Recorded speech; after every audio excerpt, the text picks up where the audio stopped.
Hello everyone. Today we talk about the ear, an organ that allows mammals to hear and balance themselves. We will divide the topic into a first part in which we will discuss the anatomy of the ear, a second part in which we will study the sense of hearing and the auditory pathways, and a third part in which we will look at the sense of balance and the balance pathways. The external ear is made up of fibroelastic cartilage covered by skin and connected to the surrounding parts by ligaments and muscles. It is divided into three sections: the outer ear, the middle ear, and the inner ear. The external ear consists of the auricle or pinna that collects sound and act as a funnel to deliver sound to the external auditory canal, and the external auditory canal that concentrates sound onto the tympanic membrane. It also consists of various landmarks that include helix, antihelix, lobule, tragus, concus, scaphoid fossa, and triangular fossa. The helix corresponds to the outer edge of the ear extending from the upper ear insertion on the scalp to the earlobe, giving the ear its concave geometry. The antihelix is a curved cartilaginous prominence, located parallel and anterior to the helix. Superiorly, the antihelix divides into the inferior crus and the superior crus, between which lies the triangular fossa. The scapha, also known as the scaphoid fossa, is the groove located between the helix and the antihelix. The concus is the hollow region in front of the ear canal. It is partially divided into two parts by the crus of the helix. The upper part is termed the cymba conchi, the lower part the cavity of concus. The tragus is the posterior protrusion of skin-covered cartilage, anterior to the auditory meatus. The infraposterior margin of the tragus forms the anterior wall of the intertragic notch or incisure. The antitragus is the anterosuperior cartilaginous protrusion lying between the intertragic notch and the origin of the antihelix. The lobe is the soft, inferior part of the auricle. The Darwin's tubercle refers to a unique congenital prominence that may be found on the posterior helix of the ear. The external auditory canal is a cylindrical canal approximately 2.5 centimeters long in adults comprised of cartilage and bone, and lined by a thin layer of skin that is rich in ceruminous and sebaceous glands. The glands secrete a waxy substance with a slightly acidic pH that inhibits bacterial growth and prevents epithelial maceration that can occur from residual moisture in the ear canal. The external auditory canal consists of a cartilaginous outer third and a bony medial two-thirds. At the medial end of the auditory canal is the tympanic membrane that is divided into two portions, the pars tensa and the pars flaccida. The pars tensa is very thin. Its outer margin forms a fibrocartilaginous ring called the tympanic ring. The pars flaccida, the most dorsal portion of the tympanic membrane, which is thicker and more vascular. The manubrium or handle of the Malleus is connected by its lateral margin with the tympanic membrane. The middle ear is an air-filled space in the petrous part of the temporal bone, and it consists of tympanic membrane, tympanic cavity, auditory ossicles, mastoid cavity, and auditory tube or Eustachian tube. The middle ear possesses innate immune cells such as neutrophils, macrophages, dendritic cells, mast cells, and natural killer cells providing defense against intruding pathogens. The middle ear is composed primarily of squamous epithelia with islands of ciliated columnar cells that form a functional mucociliary pathway from the mastoid antrum toward the Eustachian tube. The number of ciliated columnar epithelial cells in the mucosal lining progressively increases toward the Eustachian tube to constitute about 80% of the cells adjacent to the Eustachian tube entrance. The tympanic cavity is an air-filled middle ear cleft that contains the ossicular chain and is bordered laterally by the tympanic membrane. The facial nerve, Chorda tympani nerve, and Jacobson nerve, tympanic branch of the glossopharyngeal, run through this space.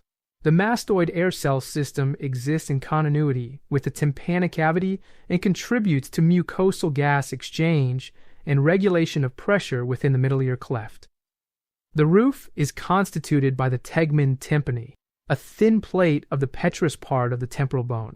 The mastoid or tympanic antrum is an air space lying posterior to the middle ear and connected to it by a short passageway, the adductus ad antrum. The antrum communicates behind and below with the mastoid air cells. The auditory is a large, irregular opening upon the posterior wall of the tympanic cavity by which the mastoid antrum, situated posteriorly, communicates with the epitympanic recess of the tympanic cavity, situated anteriorly. The most superior portion of the tympanic cavity that contains the upper half of the Malleus and the greater part of the Incus. Its antero-inferior part is formed by the wall of the internal carotid artery canal. In the superior part of the anterior wall lies the tympanic orifice of the Eustachian tube and a canal of tensor tympani muscle. The floor is formed by a thin plate of bone that lies immediately above the superior bulb of the internal jugular vein. The medial or labyrinthine wall also constitutes the lateral wall of the internal ear. In the center there is a rounded eminence, known as the promontory, which corresponds to the base of the cochlea. Posteriorly is the round window. Situated superior to the promontory is the oval window, which is occupied by the base of the stapes. The facial nerve traverses the middle ear with its horizontal portion lying superior to the stapes. Posterior to the stapes, the facial nerve turns inferiorly in a vertical fashion to exit the stylomastoid foramen deep to the tip of the mastoid. The Chorda tympani nerve is a branch of the facial nerve that innervates taste to the anterior 2/3 of the tongue. It exits the facial nerve in the vertical segment and passes under the postero-superior surface of the tympanic membrane, crossing the middle ear lateral to the long process of the incus and medial to the malleus. In the geniculate ganglion, there are fibers that transmit taste information from the anterior 2/3 of the tongue, but also contribute to the sensory innervation of other sites, such as the palate, the pinna of the ear, and ear canal. The fibers pass through the stylomastoid foramen and synapse in the geniculate ganglion, for which a postganglionic fiber leads the petrous part of the temporalis, passing through the internal acoustic meatus. The Eustachian tube permits equalization of pressure in the middle ear with respect to ambient pressure. In doing so, it allows for regulation of the pressure across the tympanic membrane. It thus influences the tension in this structure and the attached ossicles, and in this way indirectly affects the effectiveness of sound wave transmission. The Eustachian tube continues from the front wall of the middle ear to the side wall of the nasopharynx. The auditory tube is normally closed, but opens upon positive pressure and swallowing. There are 4 muscles that are responsible for auditory tube functioning. The tensor and levator veli-palatini muscles open the tube by contracting the muscles of the soft palate. The tensor veli-palatini originates from the inferior surface of the cartilage of the Eustachian tube, the scaphoid fossa, and the sphenoid bone spine, attaching to the palatine aponeurosis and horizontal aspect of the palatine bone. Tensor veli-palatini is innervated by the mandibular division of trigeminal nerve. The levator veli-palatini originates from the inferior surface of the petrous part of temporal bone. Additional fibers of the muscle arise from the inferior aspect of the cartilaginous part of pharyngotympanic tube and a vaginal process of sphenoid bone to attach to the superior surface of the palatine aponeurosis. It receives motor innervation from the vagus nerve. In the middle ear, and in particular in the epitympanic recess, 3 ossicles are accommodated: the Malleus, Incus, and Stapes that transmit sound from the vibrating tympanic membrane to the Stapes footplate. The Malleus connects to the tympanic membrane and transfers auditory oscillations to the Incus and then the Stapes.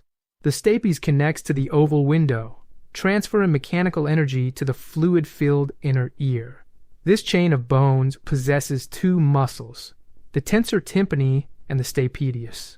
The stapedius and the tensor tympani are striated muscles located in the middle ear cleft. They are arranged as anatomical antagonists that contract synergistically to decrease sound transmission through the ossicular chain. The stapedius muscle, the smallest skeletal muscle in the human body, emerges from the posterior wall of the tympanic cavity and inserts into the neck of the stapes. The tensor tympani muscle attaches to the malleus to prevent excessive oscillations produced by loud sounds.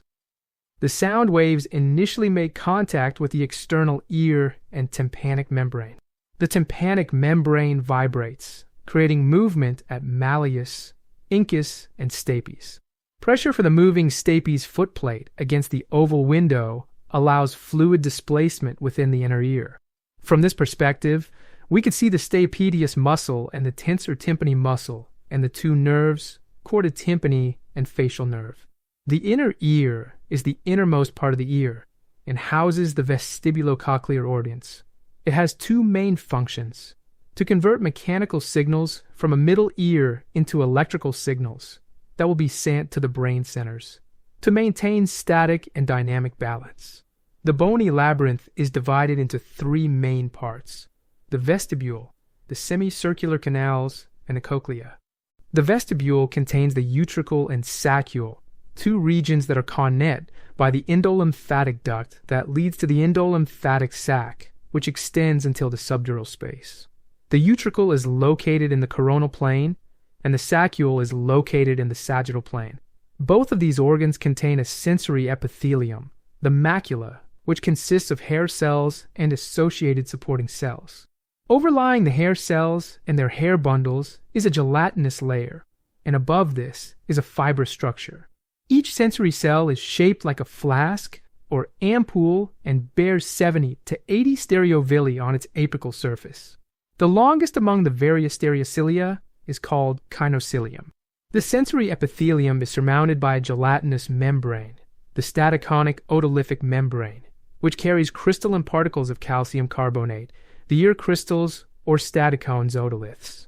The semicircular canals housing the semicircular ducts for kinetic balance. The semicircular canals are posterior and lateral to the vestibule. There is an anterior, posterior, and a lateral semicircular canal in each internal ear. Each of them contains a bulge called an ampulla. The ampullary cells form a raised wall called the ampullary crest. The crest is formed by a protrusion in the ampulla and is oriented transversely to the course of the semicircular duct. Its surface is covered by supporting cells and sensory cells.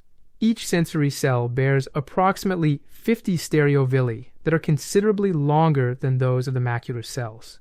The ampullary crest occupies about 1/3 of the height of the ampulla. It is surmounted by a gelatinous cap, the ampullary cupula, which reaches to the roof of the ampulla. The cupula is traversed by long channels into which the hair bundles of the sensory cells protrude. The bases of the sensory cells are innervated by nerve endings. The last part is the cochlea. The cochlea is a spiral structure that houses the cochlear duct, also known as the scala media, responsible for hearing. The cochlear duct follows the entire length of the cochlear canal, but fills only 1/3 of its width. In fact, the cochlear canal cavity consists of 3 chambers. Scala vestibuli, located superior to the cochlear duct, filled with perilymph. Scala media, that contains the organ of Corti, a receptor organ that converts vibration stimuli in electrical impulses, filled with endolymph.